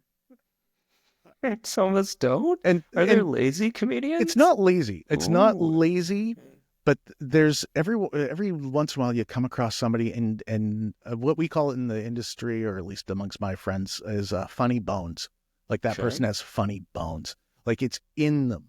Like they just understand. Would be nice. I would want that kind of skeleton in me if I could choose. Yeah. Like there's a comic here in Toronto that I absolutely, he just makes me laugh, and he puts zero. He doesn't have to do anything. He just, every topic he even sort of lightly picks up to sort of discuss, he makes hilarious. And he's not sitting there with a pen and paper. He's not saying, he's got funny bones. And there's this instinctual sort of developed skill set that throughout his life has been crafted, mixed with some sort of base form of intelligence that's sort of utilizing that. So what types of intelligence are the generally thought to be sort of the contributing types, so we understand. Because it depends on the model. So first off, this is where we get to an interesting debate. Is no one really agrees what intelligence is, for the record. I think you can give the general definition: the ability to acquire and apply knowledge and skills, in which almost everything we do would be included. So if you look at certain models of intelligence, like you have one model that has like 3 types. So you have creative, that would probably be something a performer might use. Analytical, that's of the type, a scientist might have. And the so-called street smarts, practical, that's a fun model that people explored for a bit. And then you have Gardner's has like 8 and has like bodily intelligence, the ability to learn, motor movements and so on. So some people are amazingly good at dancing, but those people aren't necessarily the same ones who do well in school. Though I will say, in my time as a teacher, I've had a few of them that have been like really distinguished in athletics in school. It does happen. Yeah, I think that one's undervalued, to be completely honest with you, because I've been doing a little side sort of research. Like part of one of my interests, of course, is artificial intelligence and large language models and convolutional networks. And one of the sort of the applications that's quite difficult compared to sort of the inference of the semantical meaning in language is the movement of multiple systems.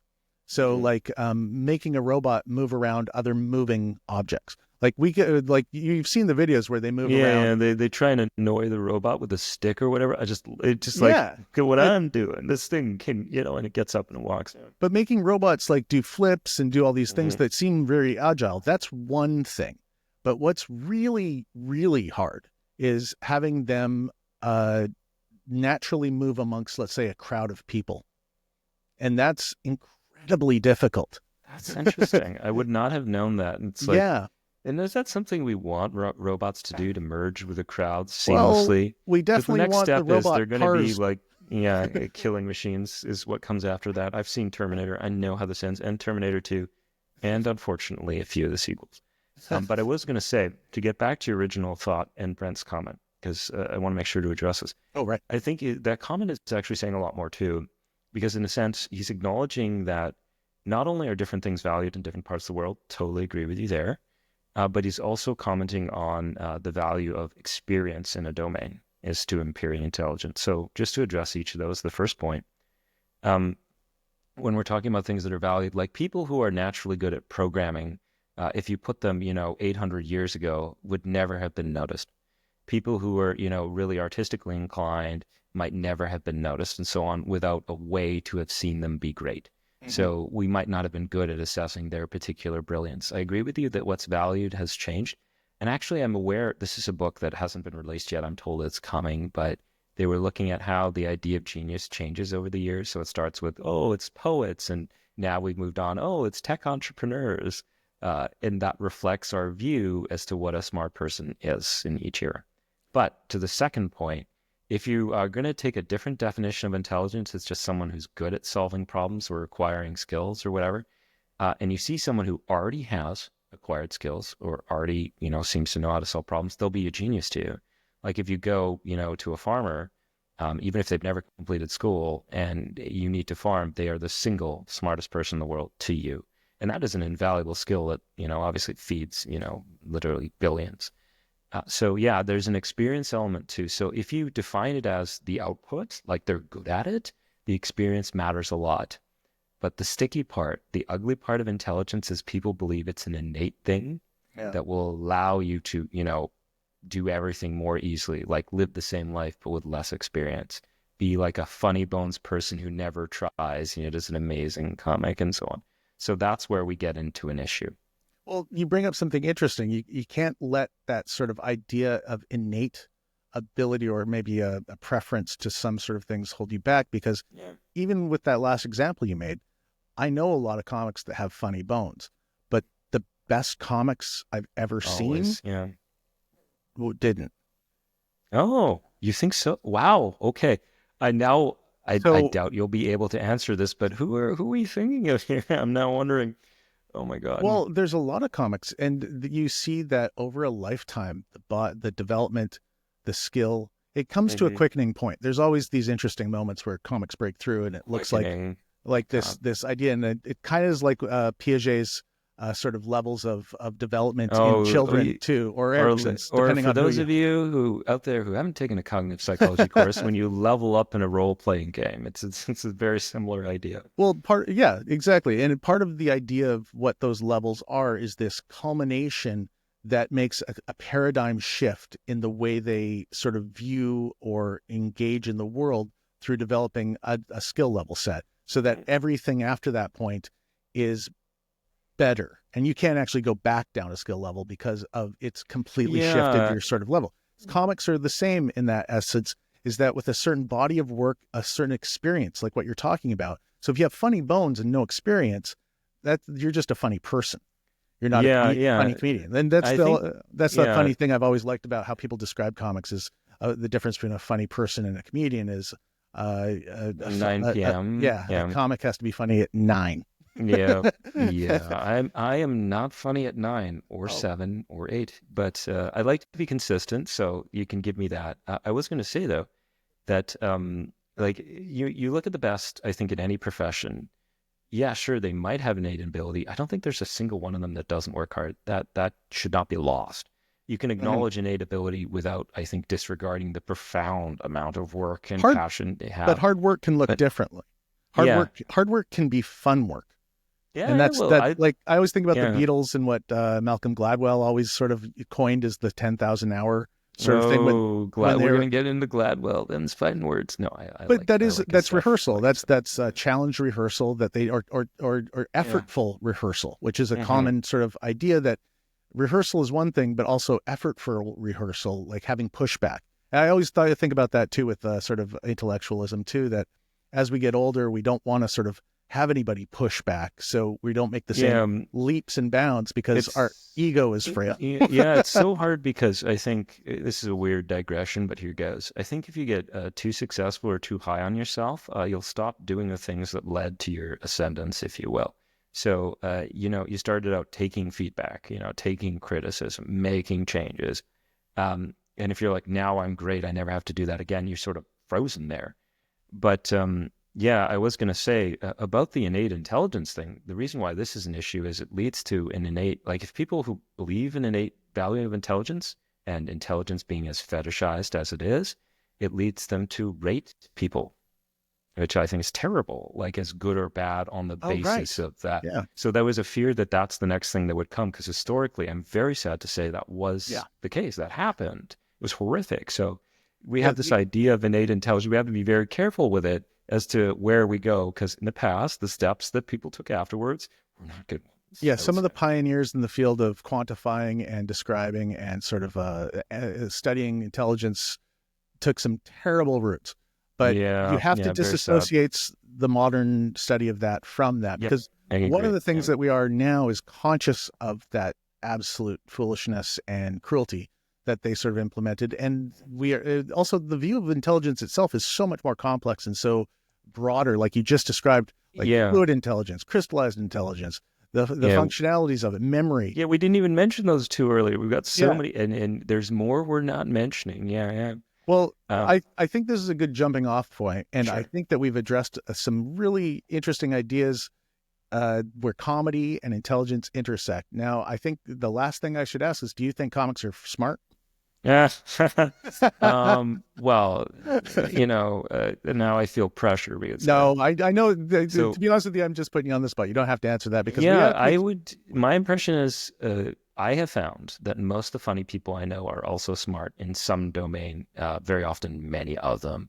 Like I find that they're very intelligent people, not necessarily in school, but in terms of how they, even though they can be. But in terms of like just overall, like they'll have good observations of like a film. They'll pick up on a storyline faster than you. They'll understand social situations better. They may be even politically savvy. They're very often good at that. But I don't want to cast sweeping generalizations, but psychologists have studied this. And there is some very, I think, interesting, though minimal evidence connecting what we would call humor in the lab now, and what we would call intelligence in the lab, with some relationship there. Like I think it was, you're looking at things like verbal intelligence being somewhat associated with, their measure of humor. The reason why I'm qualifying this so heavily, I'm sorry to be so obnoxious about this. No, it's all right. Is because the way we measure humor in the lab, that's humor to a psychologist. It's like, do they understand how a cartoon is funny? It's not humor in the real world where do they give me a righteous belly laugh and say something I remember for the rest of my life. So the studies done by psychology do show some correlation there. That is there. So there is some data to support that. It's not a crazy suggestion, and there are views that humor actually is an intelligence signaler, and that's a whole other area, as well as a personality signaler and other things. Yeah. Just on a side point, I've read a lot of research papers on where they've used humor as sort of like the independent variable that they're sort of adjusting, and the description and the material that's in the data sets and in the methodology is generally just very, very simplistic or mundane for the most part. And this is addressed in another, in the body of, there's actually a huge amount of science that I couldn't believe that I uncovered when I got to school and I started looking into it. I see what those audience members were looking at. Yeah. But that's mean. That's mean.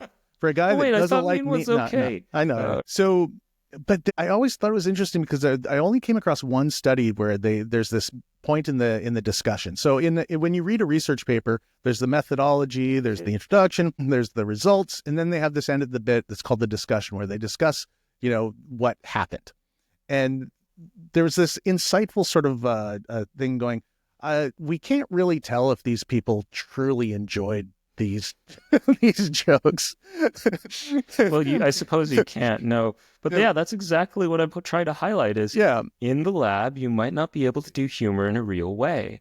It's very, very hard to do, and it's also very hard because humor is very much like it's to the audience, right? So you perform to people who bought tickets to see you, and sometimes they have an understanding of your style. And we put you in another part of the world with another audience, and it may not go as well, or it could go better. But the point is, like a universal humor that you could use as a measure in a study. How realistic is that? So this might be the thing where the imperfect measure is the only one. There may never be another. I thought this was funny. I didn't bring this up earlier, but they were doing this humor research, and part of it was they're trying to understand like a theory of comedy, like why is something funny? And they put forward this theory, like benign violation, for example. Have you heard of this one? Yep. Yeah, you break a convention, but it doesn't matter that you broke it, whatever. Anyways, so they have a theory of comedy, and one of the things they wanted to do later was, okay, now that we have an idea of what's funny, can we teach someone to be funny? And there was an interview where this came up, and the guy's like, we tried this for a year, and we gave up. Because you can't do it. So there's also that dimension to it, too, that you can't, like, these things, you can't teach them, which is too bad, because I would take that class if there really were a class that made you funny. Yeah. And there's so many weird sort of anomalies, like what you were talking about, like some of the testing material in, let's say, if you did it in France, the French culture sort of separated aspects of comedy a long time ago into sort of more two main streams of buffoonery and wit. And so I love the word buffoonery. Yeah, this is the classical French. In modern comedy, they've blended them back together. But classically, there was like, you would laugh at buffoonery and you would admire wit. But in English, we laugh at both, which is it's a cultural sort of like, like, there's this weird aspect of what do you laugh at? What generates, what are we showing with that sort of experience? And wit is overly studied in linguistics and in some studies where they call it comedy, like wordplay, wit, and stuff like that. And it is comedy in our sense, in a Western world sense, because they are blended. But in the true sense of, is it the same thing? Yeah, it's very different from like somebody falls over and they got a big butt and ha ha ha, is that really the same thing as like a stand-up routine? So I was going to say about this briefly. I do find this really interesting because this is a distinction they've tried to make.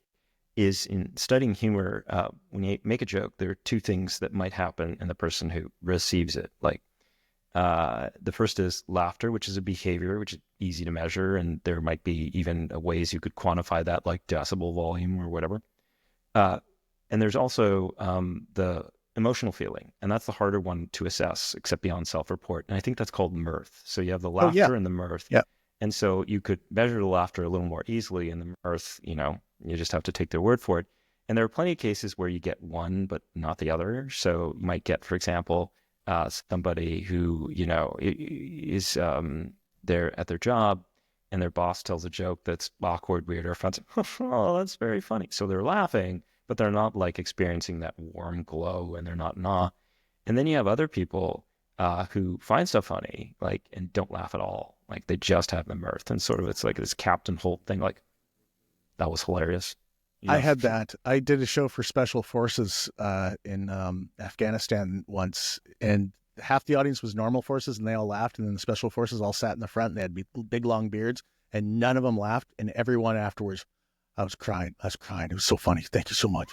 I was like, I was only crying. I had no idea. You looked so but they didn't reveal any sort of and that's interesting because there's another characteristic that's known with the sort of response, which is called Duchenne's laughter. Yeah, Duchenne's smile. Yeah. Which is a involuntary sort of facial contortion that aligns with mirth, the deep feeling of mirth, where there's joy or happiness or laughter. This is an interesting one because I have briefly, my own take on this. Because the idea here is that in an authentic smile, it involves muscles in your eyes and muscles in your face. Like it's involuntary. It's like, wow, like you can't help but do it. Like if someone tells a joke that's kind of offensive and you don't want to laugh, but you do, or someone gives you a compliment that you just didn't expect, like, you're going to have a particular facial expression that goes with that eyes and mouth. But the eyes one is difficult to fake, and the mouth one is the one people would do. And so when you see someone fake smiling at you, you can kind of feel that they don't like you. It's just like, oh, you douche, what's your problem? That sort of thing. Sorry, I No, apologize for the language. Don't but apologize. It's great. that's the thing. And the reason why I find this difficult is I can give a real smile and no one thinks it's a real smile. People always think I'm putting them down when I'm talking to them. I'm just like, oh God, it's like, because I don't think my eye muscles can ever move. It's like permanent, Botox there or whatever. But it does speak to the difficulties here in studying humor, because you're going to have emotional reactions as if something's funny that are difficult to measure, and then like superficial reactions that aren't necessarily reflective of finding something funny, that sort of mislead you, as well as all the other issues. And I think this kind of brings everything back together again, because I like this idea of intelligence being so many different things. We're talking about these different qualities, and one of them is also social appraisal. And EQ, and understanding the emotional environments, and cultural. Cultural is another form of intelligence that we sort of ignore, because let's also consider like France and Japan, where we talk about different types of collective societies where smiling isn't necessarily a good thing. Yeah, it's interesting. And Russian as well, I believe. There's aspects where they never smile at me, that's for sure. They're my in-laws. That's a joke for them. Well, smiling can be interpreted as a threat in some French and Japanese cultural regions, and in Russia it can be interpreted as being dumb. I didn't know that one. Yeah, I've read sank a little from a cultural analysis. But yeah, so there could be that pressure to not reveal that joy as well, that mirth, and push back if the cultural environment. So being a comedian, a good one would depend on your intelligences that you developed in different regions to fit those regions, if they fit, what people need or require to a certain degree. So deadpan comedy might be more acceptable in one region, witticisms in another. So it's a multitude of different skills, but no one singular type of intelligence. It is interesting that you point that out, because one of the most common, I think, remarks is that a comedy style comes from somewhere. It's like, that's very British humor. It's like, what is even meant by that? Like, why is that a statement someone will make and someone will understand, but they can't explain? I think there may be certain cultural differences there as to what is funny, and, the types of social violations that are okay to talk about, the other ones that aren't, the cadence of speech, all these other things. There's so much that goes in there. The point is that reactions like laughter aren't universal. And to continue forward, I don't think emotional states really carry over as well either. Like the emotional states in one area may be slightly different than in another based upon, context and other things. But before we close out, we did have a little bit on creativity, and I would be remiss if we didn't try to adjust that creativity in the brain bit before we left. So just to sort of, if I can, just please. So this is something actually cognitive neuroscientists have looked at a lot, is creativity. Again, they're going to use a interesting measure to do it. So this is an attempt to model what they think creativity is. So they have these tasks they give you, where they'll give you an object or a stimulus, whatever you want to call it. They'll give you something, and you have to think of multiple uses for it. So I'll give you an example. You would give someone a banana, and it's just like, okay, that's not only a banana. You can pretend it's a phone. You could pretend it's a boomerang. You could have a lot of fun with that. You could give someone, and this happened in my class actually, you could give them a newspaper, and we did this in class. This is many years ago when newspapers were selling better than they are now. And now it would be like, everybody just look at it. Like, everyone would just, what's that? This looks like something that went bankrupt. It does. It looks like it's full of lies, something like that. What's M seeking F mean? Anyways, you give them a newspaper, and they'd be like, oh, it could be a newspaper, but you could also, fold it and make a hat. You could, use it to swat a fly. And creative people tend to have a lot of answers. None better than the one I got the first time I did this. The first time I did this, someone at the back just yells, "You could write a ransom note with it." And I was like, damn, how do I hire you as my lead writer? That's great. Yeah, but the idea there is that creativity is reflected in this multitude of responses, yes, but they have a value to them. Like that last one was funny. Mhm. It's not just, that kind of works. It's there are many ideas, and they tend to be useful, and they tend to be original. So, anyways, And that's interesting because that student as well kind of read the room. yeah. He realized that was both funny and creative and worthy of sort of saying out loud. Whereas there could have been another one similar to that would have been untactful or unthing and equally as creative. And that brings me to like what you're talking about when they quantify that in a cognitive science sense. Often they'll go, "How many can you come up with in 3 minutes?" So there'll also be there's a sort of time like limit. Yeah. a time limit. I always thought that was interesting because you could come up with a lot of sort of low effort, low value ones and have a list that's exceptionally long, but then you could have one incredibly creative one and not many. And how is that? Yeah.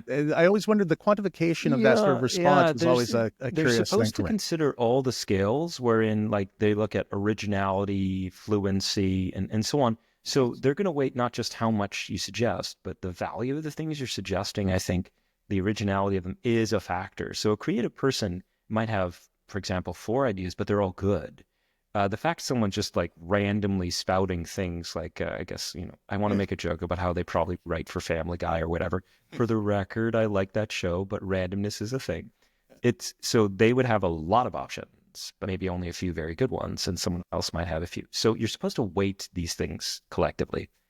The point I was going to get at, though, was that some people have a higher capacity at this than others, and there's been some interest as to the role of the brain in why.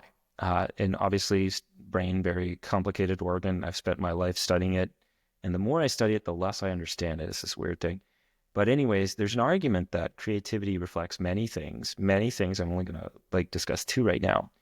One is, weirdly, and this is counterintuitive for many, creativity is a state of reduced control and reduced filtering. Like this view that when you're being creative, what you're doing is you're relaxing things a bit so that things normally not paired together can be paired together.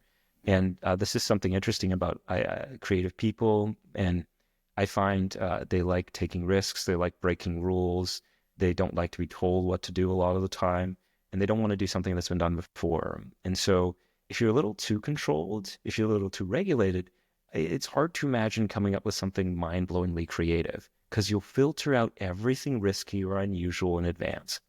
Now, speaking to that, they were saying that like part of the brain that's involved in cognitive control among many regions would be frontal lobe, like right here. And the argument is that part of it, the tuning of the frontal lobe, might affect your ability to filter and in turn the associations you make. And there are other theories too, like you're zapping other parts of the brain and other regions. I can't actually touch them. They're buried in there, but under the headset or whatever. But the idea is that what creativity is might reflect, a relaxing of the filtration, a relaxing of frontal cortex function, or at least a change. Like I have to be careful with my language, as well as a change in other brain centers to make associations more common, more attractive. Like it's so many things, but the idea that it involves being less regulated, I think is an interesting one that it seems pretty consistent across these theories. Certainly a change in frontal cortex function seems to be a feature. Yeah. Well, that fits very well with some of the things that I was experimenting with in my final year. I was doing a computational psychology, and for one of my projects, I was trying to represent sort of humor or creativity using a method of a computational scale, where part of how you showed creativity in finding connections between normalized things was by reducing the need for meshing. So basically more fuzzy categorization. So is this like a threshold reduction type thing, Yeah, literally? and it's interesting because cool. you run into it a lot with large language models and with convolutional networks that generate images. You'll be asked for a temperature, and temperature is the sort of the rigidity of the or the strength of the weights to sort of align to each other. So you'll have a very lower dimensional space where the connections are versus a wider dimensional space. So like a dimension meaning is like, hat is to hat rack, hat is to head, hat is to, cat. They all have a dimensional space on how far away they are in how they relate to each other in different contexts. So you would lower that, and that's sort of a rigid, sort of has to be with this and this, or you'd let it loose and you get some things that don't make any sense at all. And that's where you get hallucinations a lot of the times in large language models. Wow. Okay. So hallucinations in language models I'm less familiar with, but the threshold idea does seem on par with everything I've read elsewhere. I was going to say as well, there's some other interesting related things I've noticed. Like some people, for example, don't want to read in advance in attempt of doing something because it's like, I want to go off my impressions or my feels. And part of the reason why I think this is an interesting approach and relevant here is they don't want to be contaminated or constrained by how someone else handled it or what they did or their rules. Because once you've seen that product, everything you subsequently generate has those constraints built in now. But if you didn't, you might have generated something totally different. So let's bring that right back to comedy, though, real quick. I don't like seeing a joke on a topic I'm writing on by another comic because I won't be able to think around that a lot of the time. Because when I see them, like their take on it, I remember a very good friend of mine, I was working on jokes about helium because the world was running out of helium. I thought, that's funny. I know. I love it. It's so obscure. You'd think there would be no competition. Exactly. Well, that's for what a I joke thought. About helium. I was trying to find topics that nobody else would be writing on. And then a friend of mine from Vancouver came to Edinburgh, and I went down to his show, and lo and behold, he had 30 minutes on helium, and they were great.